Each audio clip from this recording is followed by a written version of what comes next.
of whether people buy for own stay here. Maybe what we can do is to investigate whether or not this place is more for own stay or more for investors when it comes to 3 bedrooms and 4 bedrooms. And also whether can you really actually consider this place for own stay. Let's find out. Over here we have 2 condos separately in River Valley and Orchard. I will not put the name of the condos here, but I just want you to focus on these things. You can see, right, these 3 bedrooms, the yield is very comparable to the 2 bedrooms. But the annualized return, right, from here, for the 3 bedrooms is actually lower than the 2 bedrooms. And same thing for the Orchard one. The bigger unit type do not appreciate as much as the smaller unit type. Why? Because not as many people want to buy this place for own stay here for these 2 condos. So they are not willing to so-called pay a higher price as fast as the 2 bedrooms, for example. It's very strange, right? You can see the rental yield here actually is quite high, but the annualized gain is not a lot.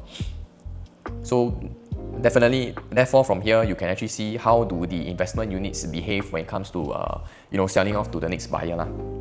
When we come to the one-off area, right, or even other areas, if people buy for own stay, generally the price for the 3 bedroom and 4 bedroom will actually go up faster than the smaller units like the 1 bedroom and 2 bedroom. So you can see here, even though the rental yield, right, for the 3 bedrooms is not high, but yet, right, the price growth is actually faster compared to the other smaller unit types. Okay, and the 4 bedrooms even scarier. You can see people are willing to pay so much higher in the resale and subsale market, even for rental. Okay, later I'll show you more. And for Rochester Residences, the returns are actually higher for the bigger units as well. Then maybe we come to another place, same, quite close to Bloomsbury, but not near MRT. Okay, because even not near MRT like Momentum Park, you can see the PSF for the bigger units, right, they're actually sold at a higher PSF than the smaller units in terms of the per square foot. In fact, when they buy from the developer, right, the average PSF they buy, right, also is higher one. So why people are willing to pay this kind of prices from developer and even in the resale market is because they want to buy for own stay one. Okay, you can see even here the rental yield for the 3 bedrooms, right, it's not good one. So people are actually paying a higher price per square foot even though the rental yield is not as high. That means that people want to stay here, in my opinion.